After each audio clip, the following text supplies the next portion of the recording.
And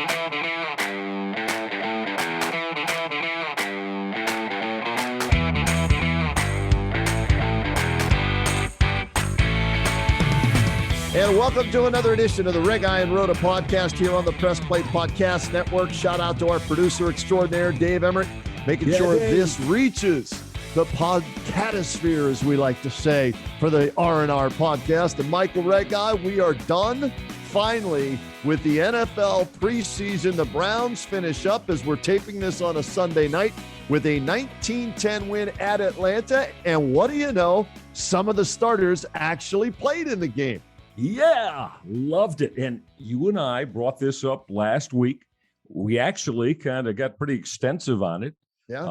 I think we both were on this. I just because of timing, playing against other guys rather than your own teammates. Kenny, I wanted to see Baker Mayfield with his offensive line, of course, his starting offensive line. Kareem Hunt went with him. Nick Chubb did not play football tonight. Not a lot. They played a couple of series. Mayfield looked sharp. The offensive line looked good. And we know what the Browns are, right? They're an outside zone read run team. And I tweeted out tonight, Kenny, that Baker Mayfield, I'm being more and more impressed. You know, his ball fakes on play action plays with his running backs. And then when he waggles and gets, out of the pocket, either right side, mostly tonight, left side, I'm telling you what, he is getting real efficient at that. And I think his ball fakes do so much to freeze linebackers, to not allow them to get into their lanes in pass coverage. Kenny, I'm real impressed with Mayfield and what he's bringing to the party here. And that's why I wanted to see him play. Yeah, I think Browns fans should feel very, very good about this young man running this football team. Just, he's going to continue to ascend. I really believe that. Yeah, I like the play calling tonight with him in there too. I loved Kevin Stefanski saying, screw it, man. It's preseason. We don't need no stinking field goals from, 25 yards, right? You get down there. Let's run some plays. He's treating it like a practice. He's treating it like a scrimmage. I love that about him this entire preseason. I continue to be impressed, first of all, with Kevin Stefanski as the head coach of this Cleveland Browns football team. And then Baker Mayfield tonight. You and I did discuss this last week, and I was like, you know what? He might get in the ear of Kevin Stefanski and say, give me a series or two, right? And I'm sure before the game, there were some Browns fans out there going, oh, shoot, don't do it, man. Look what happened to J.K. Dobbins with the Ravens. Done for the year, it sounds like, with a torn ACL. Don't play him. Well, Baker came out tonight. They started the offensive line with the exception of J.C. Treader, and they protected Baker, maybe got hit once, if at all. Had a couple of passes knocked down. That's fine. But they were timing him because you knew what was coming. 3-step drop, get rid of the football, right? He wasn't going to hold on to it. So I give the Atlanta defensive linemen some credit because they were timing that. But still, even knowing that, he was able to hook up with Kadarius Hodge on a nice throw, catch, touchdown. Kadarius Hodge making his case to stay on this football team or maybe be trade bait for the Browns if, they think they have other receivers that could do the same thing that Hodge would and somebody else out there needs a wide receiver. So I was happy to see some of the starters play, get some time in there. The only thing I'm a little concerned with, Reg, and that is the defensive starters. We talked about this last time too.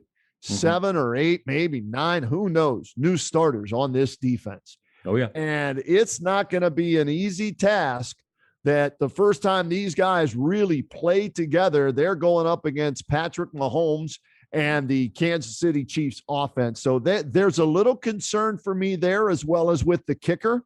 But other than that, I'm not too concerned about this team moving forward into Game 1, September 12th at Arrowhead against the Chiefs.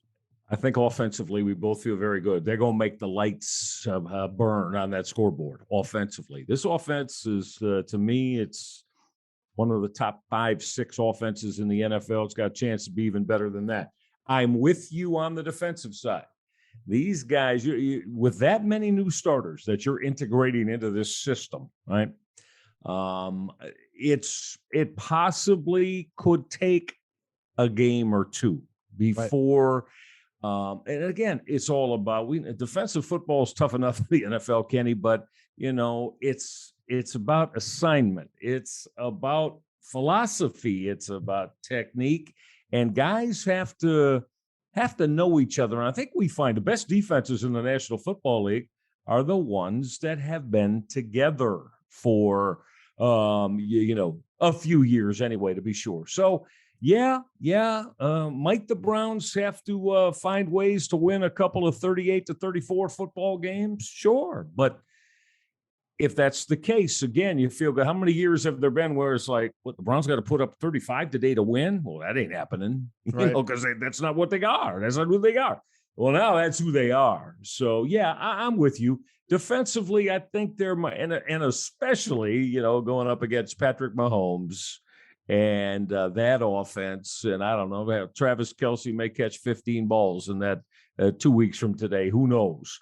But again, that's the last team they faced, Kenny, in 2020, and going to see them again 2 weeks from today at Arrowhead. So Andrew Berry knew, though, that he had to upgrade. He had to go out and in this offseason, right, he had to get players, guys that have had been successful in the National Football League, and he did that, especially with John Johnson. And so we'll see, where it goes. But I do expect there might be, a few growing pains with that Browns defense to begin the season. Yeah. I'm hopeful, though, that maybe an advantage for them, even though they will have 7, 8, 9 new starters, whatever it is the fact that Kansas City has a new offensive line, much like the Pittsburgh Steelers, right? They overhauled their offensive line. So that'll be, granted, they've played some snaps together here in the preseason, but that'll be the first regular season game for that new offensive line. So maybe that's where Myles Garrett, Jadeveon Clowney, and company will be able to apply the pressure and, get a 2, 3, 4 sack game in on that offensive line, or create some penalties, right? Holding penalties that'll back up that offense from Kansas City, because they're trying to learn each other as well. So that's the one thing I guess I'm hopeful for from a Brown standpoint as they get ready for Kansas City, Reg. I made a few notes here. I want to get your thoughts on a couple of things that I saw from tonight's game, the 19-10 win over Atlanta. By the way, they finished 3-0 in the preseason. 3-0. There you go. Right. Yeah. So yeehaw. So the kicking game, Chase McLaughlin squeaked in a 32-yard field goal, made a 28-yarder, missed one as he hit the crossbar on a 56-yarder before halftime, and then shanked an extra point badly. Yeah. Cody Parkey's done for the year. That's right. This is your kicker, or is it not? Will they scour the waiver wire over the next 2 weeks to bring somebody in to challenge him, or do you think they're going to settle on McLaughlin? As we talked about last time on the R&R podcast, Bill Belichick doesn't win Super Bowls without Gostkowski and Vinatieri, and how important the kicking game is when you're a good team. No question. And I would almost say that I don't think the Browns field goal kicker, extra point guy is on the squad right now. Really? I think they're definitely going to be scouring Tuesday at 4:00, Kenny. Yeah. I mean, right now on virtually every roster in the NFL, there's between 80 and 87, 88 guys. Right. Every one of them's got to get down to 53, Ken. Yeah. There's going to be some guys on the street at 4:00 Tuesday that will all go, whoa, that team got rid of that guy. So, and there's going to be some field goal kickers, I believe, who have shown to be successful in the National Football League. So I'm going with he's not on the roster right now. How about you? I'm torn on this one. I think there's something about continuity between snapper, holder, kicker, but if all of that is good and your kicker still misses, then what good is your kicker, right? Nice job, you effing kicker. Remember Todd Haley from Hard Knocks a few years ago?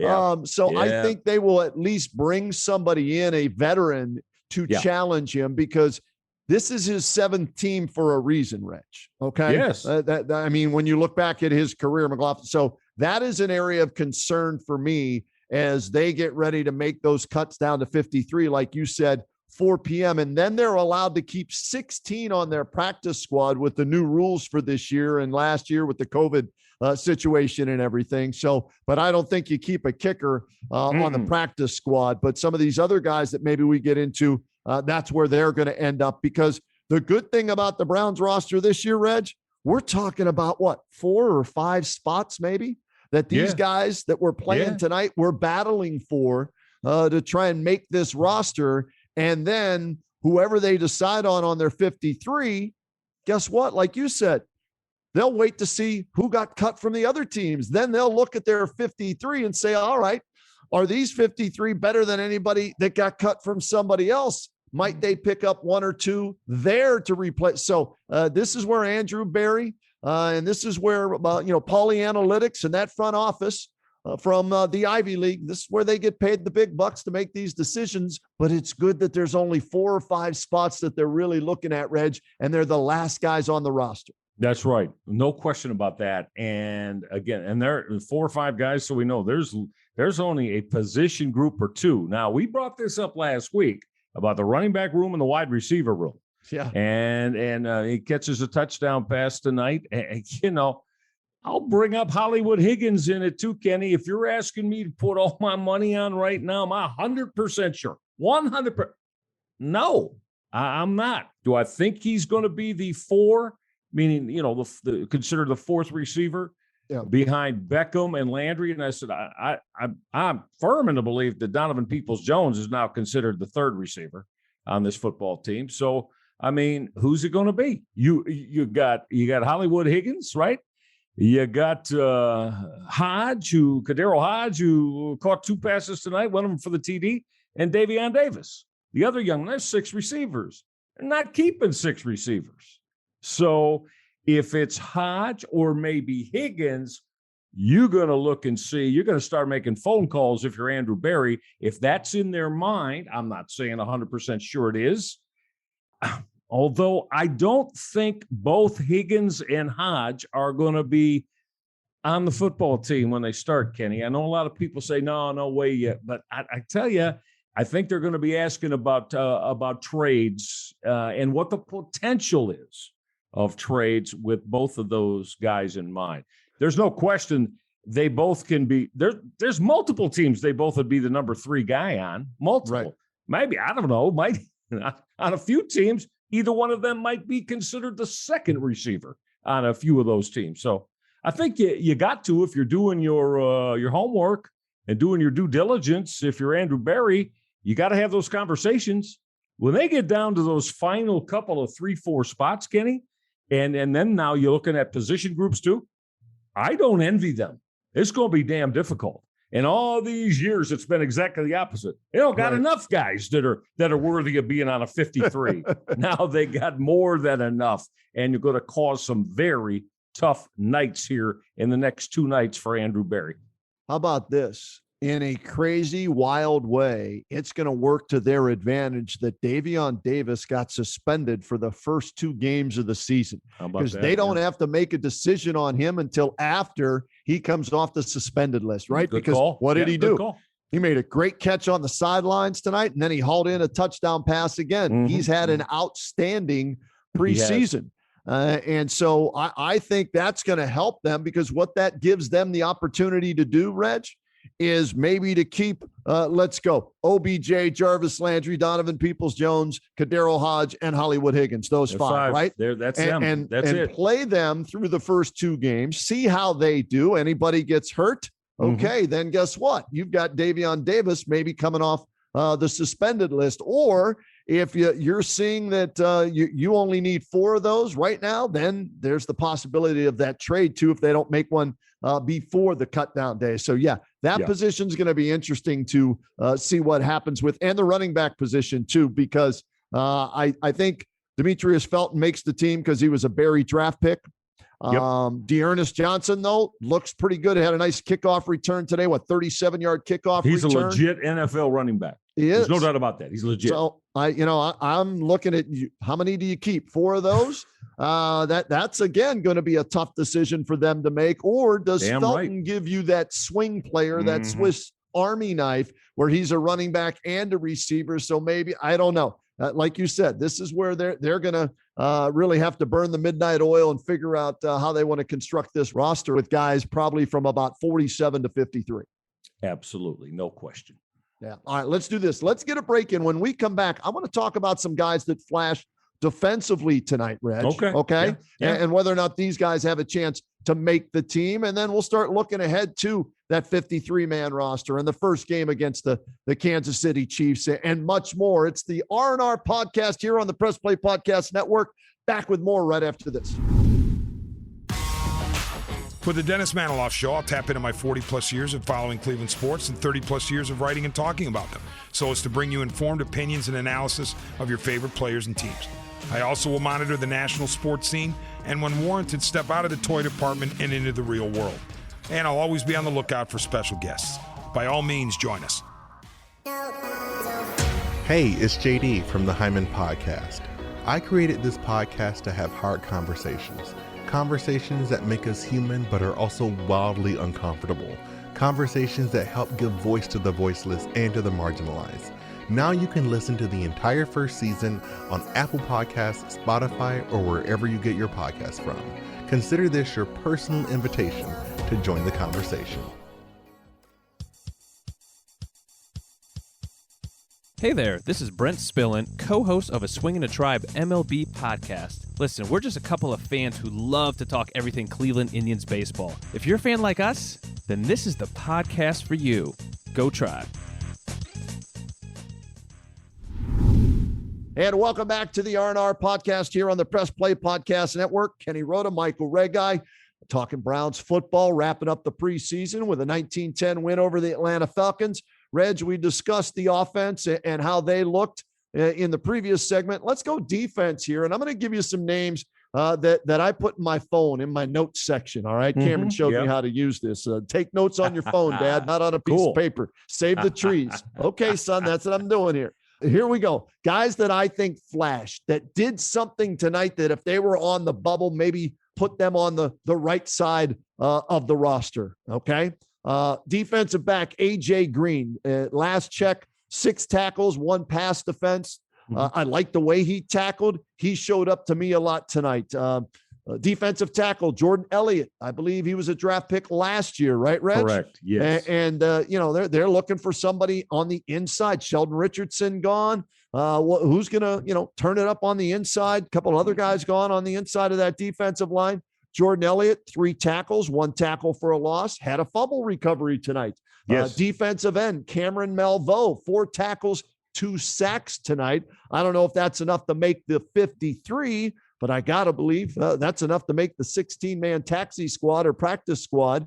And also linebacker Elijah Lee. Again, Last week, he was around the football, made some plays. This week, 4 tackles, 1 tackle for loss. That last check with me before I turned the TV off and got ready for this podcast. So those are some guys tonight that I think helped themselves either A, to make the 53-man if they were close, or B, to at least be on that practice squad roster. I think you're on it with all of those young men you mentioned, and they've got opportunities. If they are on the 53, Kenny, they're going to be on the football field. Now, a couple of them are going to have to, make their strokes with special teams as well. And that's going to be very important for a lot of these young men. And that's why offensively, we should have mentioned Kadero Hodge is a very good special teams player. Okay. Hollywood Higgins doesn't play special teams, So again, does that come into the decision?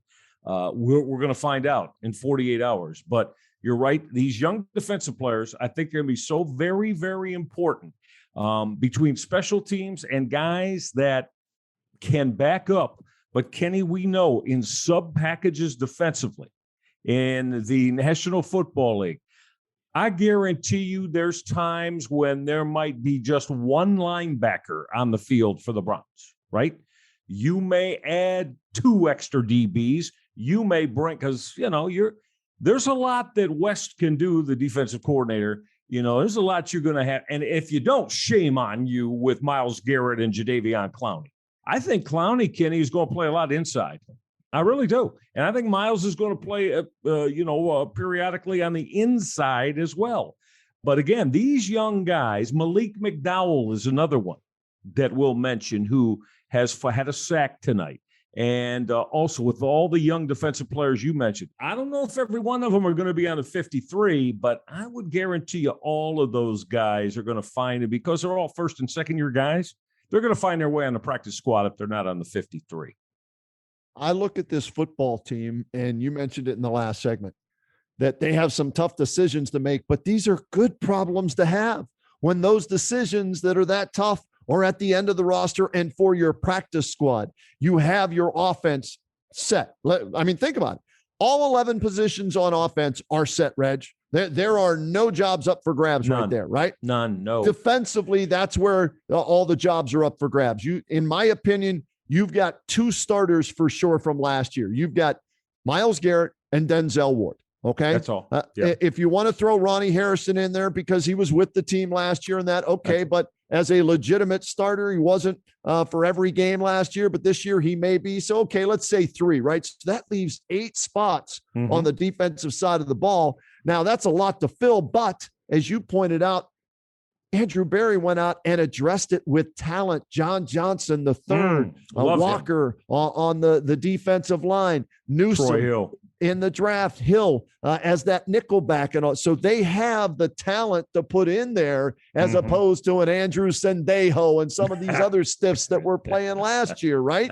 Yeah. So at least they have guys to pick from to determine who their starters are. And then I think we will see throughout the season that I don't want to call it a revolving door, but you're going to see roster changes on who starts, who doesn't, based on performance and who they're playing each week. Oh, you're so right. And that who they're playing each week and the tendencies that team, their opposition brings to what the Browns are going to need to do defensively can change from week to week.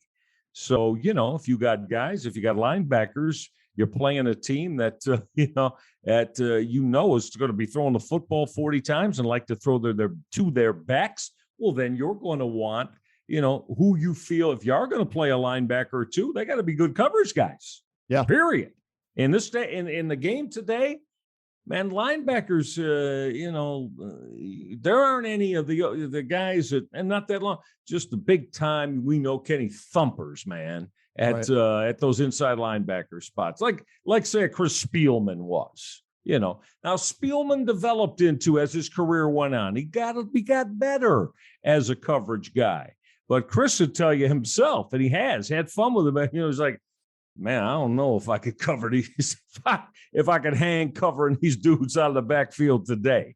And, and once in a while having to get caught with a tight end or even a wide receiver on a crossing route if you're in a particular coverage. So, yeah, Kenny, and I think a lot of these young guys, not only, as we said, the reason that the decision-making is so tough for Berry and Stefanski, they're all going to have to play and perform. Again, I'm not saying they're all going to be on the field at the same time, but you watch and see. Throughout the first 4, 5, 6 weeks of the season, they're going to learn very quickly whether these guys can hang and can play.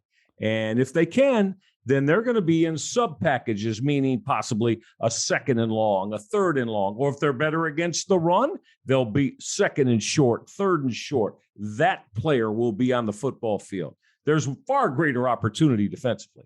So these kids got a chance to go out and show, hey, I can make plays. I can make plays and help this football team on this side of the ball be successful. A lot of them, ones we just mentioned, are going to get opportunities to do just that. The patience with Andrew Berry and Kevin Stefanski for two guys, Reg. How do they keep their patience with a Greedy Williams and a Grant Delpit? Oh. I'm wondering about this as I look at the defensive side of the ball. I look at the D line and I see enough guys there that they're going to be able to rotate with Tack McKinley now back from whatever personal reason, he was away from, the team. Elliott shined tonight, so hopefully that's a sign of good things to come. Porter Gustin, of course, had the huge block against San Diego for their only win that one year. Yeah. He's trying to make the team, so he's an experienced. So defensive line, they're fine. Linebacker, okay, Sione Taki's dinged up. We don't know what's happening with him, but Anthony Walker, you signed as a free agent. He's going to be your middle linebacker. I don't know if Mac Wilson starts there. Malcolm Smith starts at the other position. Smith's more experienced. Wilson's supposedly quicker to be able to cover. I don't know, but they have some options there. But in that secondary, Reg, it concerns me, especially with Delpit and Williams, because if you can't count on those guys, and right now you can't because Greedy can't stay healthy, and Delpit's never played a snap in a regular season game. What do they do with those two guys? How much time do you give those two guys and stick with them, because they were both high picks, second-round picks? Yeah, Ken, and first off, they are expected to be, as you just indicated, second-round guys. So that tells you they were expected to be extremely instrumental in what the Browns do defensively. Yep. And while I feel badly for, young men that the reason that they're not achieving or not getting the opportunities is because of injury, hey, listen, well, you feel bad for them. I mean, the bottom line is the two you ask about.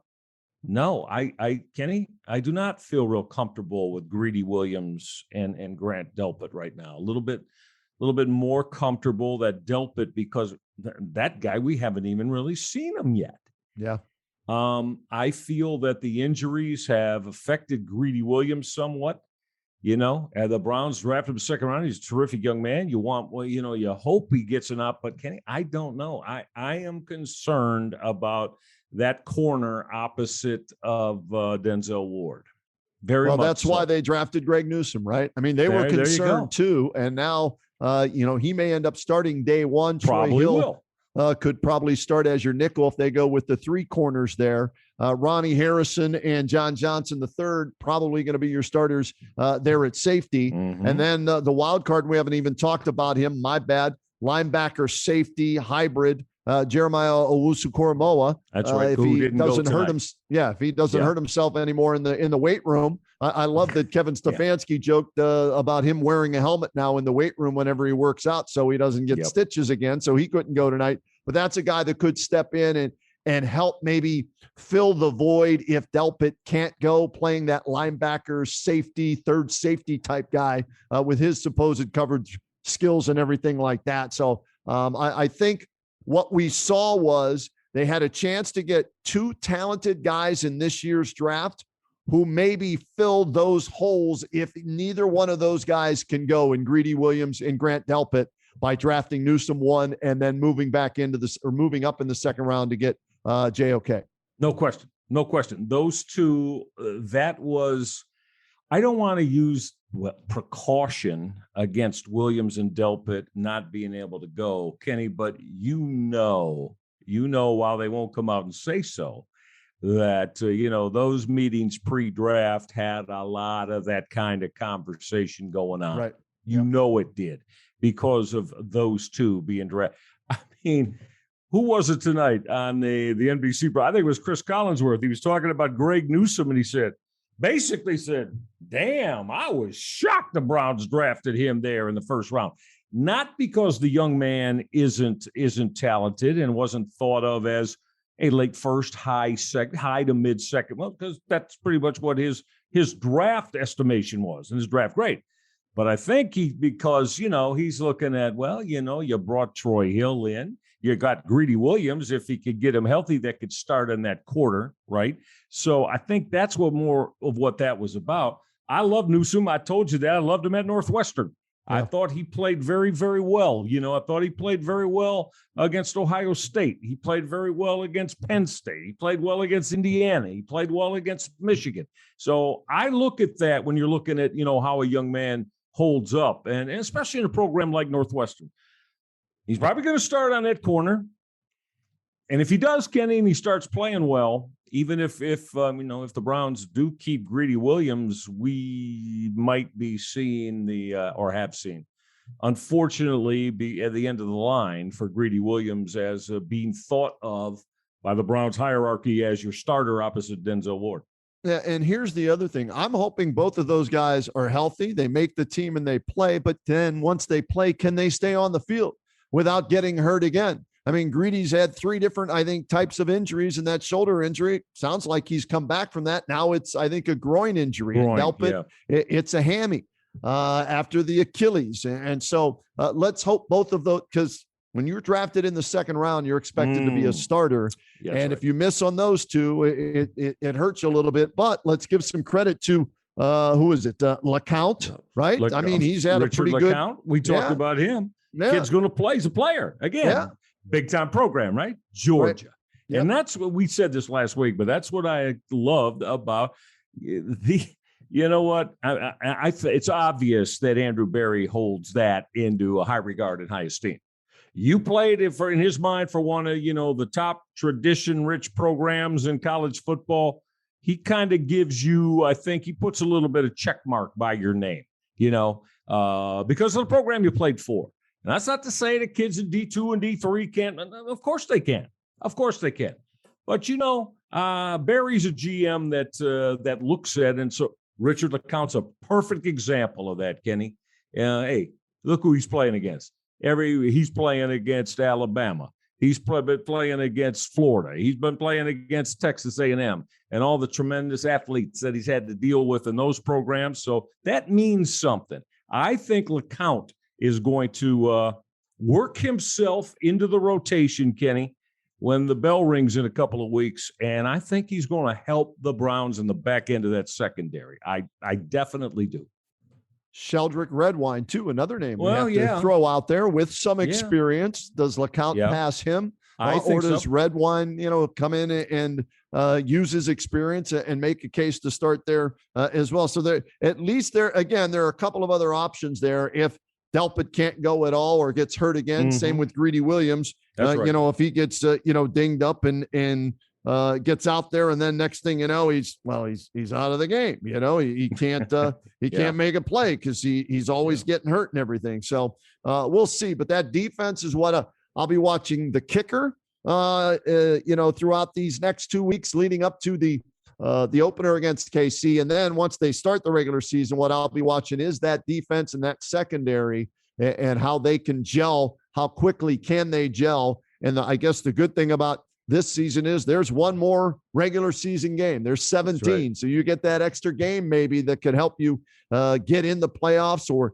clinch a division or clinch a bye or something along those lines, Red. So the defense definitely improved on paper. Now let's see if they improve once they get on the playing field. And they're going to be tested because, you know that if they see Greg Newsom's on one corner and Richard LeCount's playing at the back end, you think they're not going to be coming after those guys?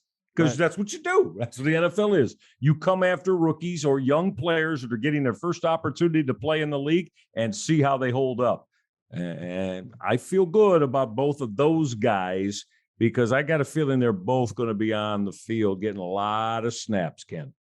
Yeah, I'm with you 100% on that, Reg. All right, we'll get our final break in here on the Regi and Rhoda podcast here on the Press Play Podcast Network. We'll come back. We'll wrap things up. And for you trick bag punks out there, we've got a phone number for you. We're going to tell you how you can get involved with us on the R&R podcast with a little Bump and Run Hotline. Ooh. Stay tuned for that when we come back. Be still my heart. Hi, my name is Sam Post, owner of Phenomenal CBD Store and PhenomenalCBD.com. That's like phenomenal, CBD.com. Tune in where we talk with experts about how the amazing hemp plant can make a difference for people's health and well-being from the Press Play Podcast Network. Looking for new insights on the Cleveland sports scene with a unique side of Cleveland sports history? Then you found the perfect podcast. I'm John Sable. And I'm Scott Sable, and we're hosts of the Sable Brothers on the Baseline podcast, a podcast about Cleveland sports, but not your typical podcast about the land's sports teams. Join us as we embark on a journey of sharing a unique and historical side of Cleveland sports history with the help of some former Cleveland sports stars and other historical figures. All right here on the Sable Brothers on the Baseline podcast, part of the Press Play Podcast Network. Hello, this is Don Mike Mendoza, the host of the Producing While Asian podcast. Join us to listen in on conversations with everyone who identify from producers to non-producers who all are part of the AAPI community. There's all that and more on the Producing While Asian podcast here on the Press Play Podcast Network. And welcome back. Final segment of the Reg I and Rhoda podcast here on the Press Play Podcast Network. Shout out once again to our outstanding producer, Dave Emmert, for making this happen. So you can find us wherever podcasts are, and we appreciate your listenership. And before we sign off today, Trick Bag Punks, we're going to get you involved. We told you we would. We're going to stay true to our word and give you a hotline how you can get involved with the show. That's coming up a little bit later on. But Michael Regai, we've got to wrap up Kevin Stefanski Training Camp 2.0. Your thoughts on what you've heard from the reigning NFL Coach of the Year, what you've seen in the games, and what we're looking forward to this year from this 2021 Cleveland Browns squad. Yeah, Kenny, you and I have been at this a long time, together a long time. We've talked about a lot of head coaches in the National Football League and the NBA and managers in baseball. You and I have gone through that, all over the place 2 years.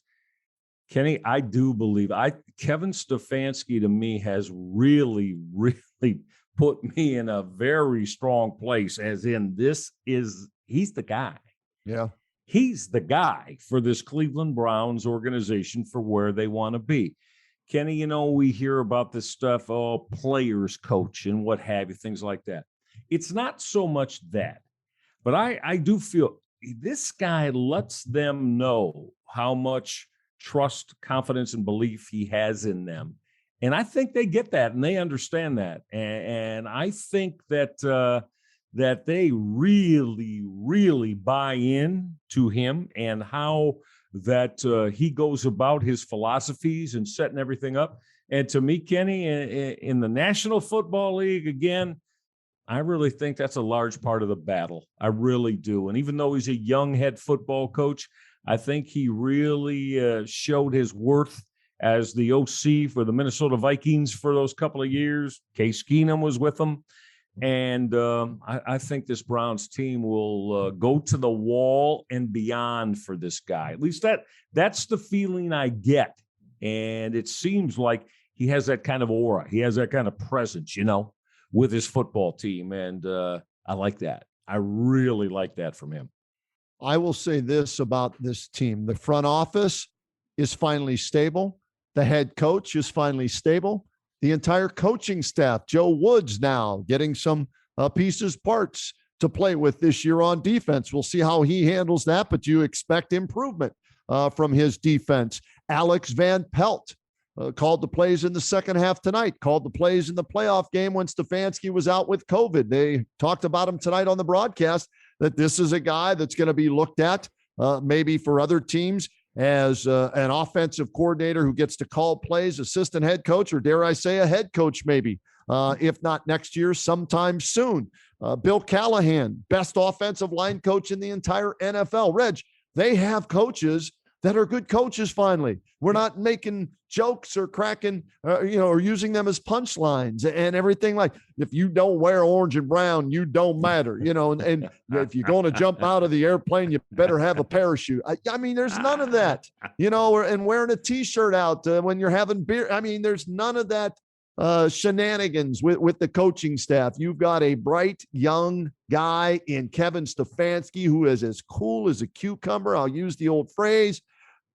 I love him because he's exactly what I'm not, Reg. I'm too emotional. I yell, I scream, I hate officials. I'm here, I'm there, I'm cussing and everything like that. When I coached, now I never got a technical. Well, I take that back, once in college. But other than that, as a coach, but still, I was too emotional, right? Mm-hmm. This guy, man, he talks when he has to. Tonight, I'm thinking, why the hell are you challenging, a run on third down in a preseason game? You want to know why? Because we want to get into the routine of making sure we know how to do that. And I want to believe in my guy that's up in the booth who says, yes, challenge that, because it was short of the mark and it was the right call and they won the challenge. So I like everything about Kevin Stefanski and his entire staff. And that makes me believe this year, Michael Regai, that this team will not fall into the same thing that happened a couple of years ago where they got too big-headed and they thought they could just show up after a good year and they were going to take off and make the playoffs and be the darling team of the National Football League. I don't think, this team will have an issue with that. The veterans they brought in on defense with Walker and Johnson on the defensive side, the experience of Baker and Myles Garrett, who they talked to tonight on national television, that tells you a lot right there. I think this team will handle the high expectations that I have for them, that you have for them, that a lot of people have for them, and they won't let their head swell too much where they can't fit that helmet on or walk through the doorway at First Energy Stadium. So Kevin Stefanski, the experience of these guys, Baker in the offense for a second straight year. I'm expecting a step further than last year. So what is that? That's the AFC Championship game at least. That's my expectation for this team, if not to the Super Bowl, depending on who they have to play in that AFC Championship game. So I want to see progress. And for me, a step forward is at minimum the AFC Championship game this year. Absolutely. Why not? Anything less than that. And I would be very disappointed in them. And again, you've got, Kevin Stefanski is not going to let anything come off the rails. I feel extremely good about that. As good about that with him as I do with any head coach that's been around here or baseball manager in a long, long time in all three main sports here. And what you have too, Kenny, I think when you go, there's nothing wrong with saying, hey, Kansas City Chiefs, a good football team. Right? Buffalo Bills, good football team. We know that. But, that's why I want to see the Browns win the AFC North and get home field. Right. It's important. It is important. You'd rather be playing that game down on the lakefront, Kenny, if we're talking an AFC Championship game, whether it's against KC, Buffalo, or if anybody else happens to get there. I don't happen to think that. Those are the three for me. The Browns, Kansas City, and Buffalo.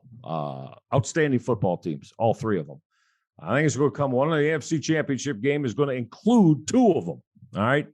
And that should be the expectation. And then, hey, you know what? Then you go. Hopefully, you got it at home. You go win that, and then you go and play in for the trophy, man. And that should be where the Browns are. There's no reason for them not to be there this year. And look, I know the football bounces a lot of odd ways, especially in January. We know that.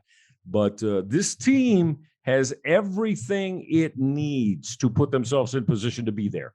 Yeah, everything. So if it were not to happen, to me, it'd be a big, big disappointment, Ken. Huge disappointment. Michael, I think the way it doesn't happen is if Baker Mayfield doesn't play at least the same as he did in the second half or improve. If he takes a step back, I think that's why they don't get to the AFC Championship game. I think Baker, he realizes now he doesn't have to be the guy making the big play. He needs to be the distributor of the football to the most weapons that maybe any team in the National Football League has on offense. I mean, think about it. Seriously, Reg. You got OBJ, you got Jarvis Landry, and then we talked about the other receivers. Donovan Peoples-Jones is a 3, and then whoever else. You got 3 tight ends. The Chief, you got Hoopa, and you got Harrison Bryant, right? So there's 3 targets right there. You got the wide receivers that we talked about. You got the best tandem of running backs and you got the best offensive line in the NFL. Don't make mistakes. Don't turn the ball over, Baker. Live to play another down. Next series, you can score points. So to me, that's the reason they don't get to an AFC Championship game is if he takes a step back or tries to do too much. I can't tell you you're wrong there because I'm right there with you. And it's why I went on Twitter tonight, Kenny, and addressed that very thing with regard to Baker. I think when you look at what he's got between his ears now and his understanding of what it takes to lead, what it takes to win, and how proficient he's got to be in those two things. And you just said it a moment ago. Again, it's not, forget about in the numbers. Of course, you're going to have great numbers. Baker Mayfield, just win. You'll win the football game, and you get everybody included, and you're giving yourself a real good chance to do that. I think he's I don't question his physical skills, Kenny. He's got that. But I'm seeing, again, with what everybody is saying, and just, I know it was just 2 short series tonight, but as I said, the way he sells play fakes to running backs when he's going to everything, it looks like he's taking a look at everything that is needed from a quarterback, and he wants to be the very best at that. And I love that. And I think he's going to lead the Browns to a very big year. And he now is he's the unquestioned leader of that football team. And I don't think there's not a man on that plays with him that questions that or has any significant worries, Kenny, about what he can do to lead them. And that, like they feel good when the bullets start to fly about being with him as the guy who's out in front of this whole thing. The other thing, too, and we'll get to the phone number here for the Trick Bag Punks. They've been waiting patiently for that number that we're going to give them here to be part of our next podcast, Reg. The other thing, too, I think that's going to be interesting or maybe plays to his favor is the NFL Network released their top 100 players, right? Browns had 4 of them in the top 100. Myles Garrett was the highest, Nick Chubb, Baker Mayfield was at 71, and then Jarvis Landry, I think, was 94, right? Yeah. But if I'm Baker Mayfield and I'm 71 and Josh Allen's in the top 10, Lamar Jackson's in the top 25 or 35, if I'm looking for that extra motivation, wait a second. I was the first overall pick of that bunch of quarterbacks, right? Mm-hmm. He was I know he's an MVP already in the league and everything, but he was the 32nd pick and he was the 10th or 11th, 12th, whatever Allen was. That's the most, he always needs that little extra oomph, right? Little boost. Little doubt that maybe pushes him. Well, use that, post that up in your locker or whatever. 71. I want to walk by Baker Mayfield's locker and I want to see the number 71 in his locker somewhere. That'll tell me that he paid attention to that. And that's some motivation, right? For him to use. So I think it comes down to that. It's time for Baker to lead this team. And if he does, he gets paid the $40 million the quarterbacks are getting paid. That's right. If they make it to the AFC Championship game or the Super Bowl. Yeah, and I still love that video on draft night from 2018? 2018. John Dorsey runs it. Hey, buddy boy. I'm going to be the quarterback of the Cleveland Browns, buddy boy. Remember that? I do. Yeah, I love that. Why don't you be a quarterback of the Cleveland Browns, buddy boy? You like that? You want to do that? Yeah. So, Kenny, I'm thrilled with the way Baker's grown, as I said. I mean, to me, he's exponentially has taken some big strides. He didn't start out last year very well, no. But, I mean, the way the last was 9 games of the football season, how he led this football team and the way that it looked like he just grew up, bang, like that right now. Okay, I got it now. I got everything I need now.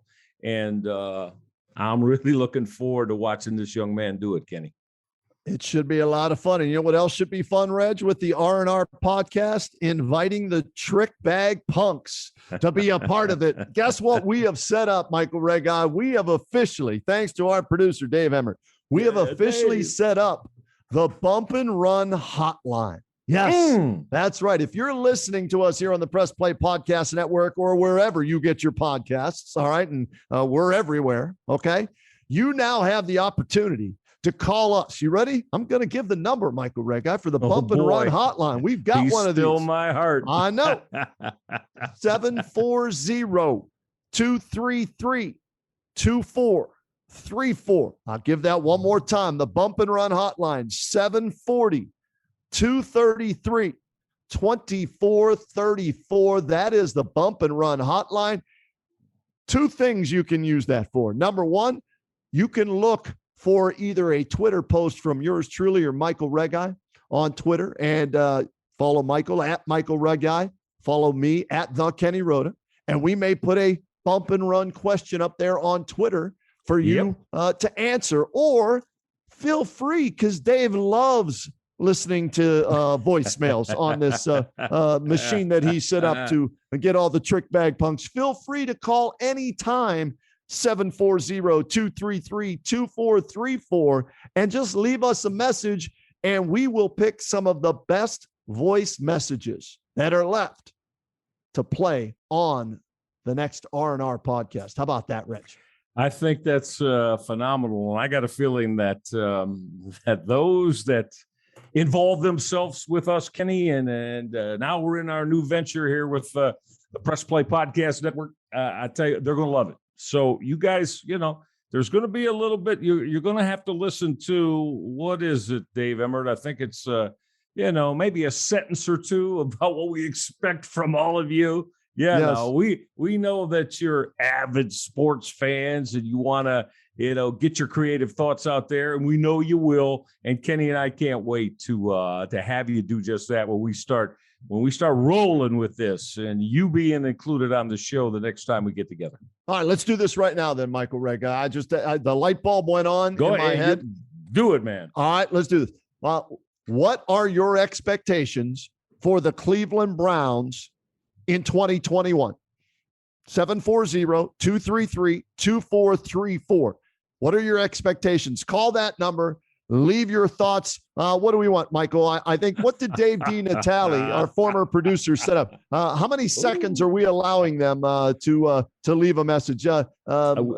What is it, 20 seconds? We had it at 20, yeah. Yeah, it was 20 seconds. You think that, Dave Emmert, you think thumbs up about 20 seconds is cool? 20 seconds, yeah. Dave, our can esteemed you set producer, it so Dave Emmert, says about 20, yeah. Yeah, can you set it up so it cuts off at 20 seconds so they have only 20 seconds to get their thoughts in? See if you can work on that, but that's what we're looking for. 20 seconds on the Bump and Run Hotline, 740-233-2434. What are your expectations for the Browns in 2021? We'll pick some of the best responses left on our voice message there, and we'll play them during the next R&R podcast, which we are going to tape. We're taping on a Sunday night. 1 week from today, Michael Regai, we will tape Sunday, September 5th. Mm-hmm. Sunday night, it will air Monday afternoon. Mm-hmm. And on the next podcast, we're going to tackle Ohio State, Minnesota, because they'll have played already, and preview Ohio State and Oregon. We will also tackle the Browns' 53-man roster in the next podcast. And the Cavaliers, we don't have time to get into it tonight, but the Cavaliers made a big trade. Larry Nance Jr. Going to Portland, 3-team trade, menage a trade, as I like to call it. They get Lauri Markkanen from the Bulls. We'll talk about the Cavs offseason in our next podcast, too. We greatly appreciate all of you, by the way, that have really locked in with us as Kenny and I started going here on our R&R podcast. So keep it going. More, bigger, and better things to come. Football season's ready to roll, and Ken, I can't wait till we get together again next week. Yeah, it'll be a lot of fun. Thanks to everybody out there for tuning in to the Regai and Rhoda podcast. TB Peers, you have been put on call, and it's your turn to be a part of this next podcast here on the Press Play Podcast Network. Until next time, Michael, let's hope that the TB Peers bring it strong, my friend. They will. We don't have any hesitation or reservation about that. Appreciate Dave Emmert, all he does. And we'll be back next week, and everything that Kenny just laid out will be rolling for you. So everybody have a great week, and we'll do this again real soon. Be well, Ken. You too, Reg. Talk to everybody next week.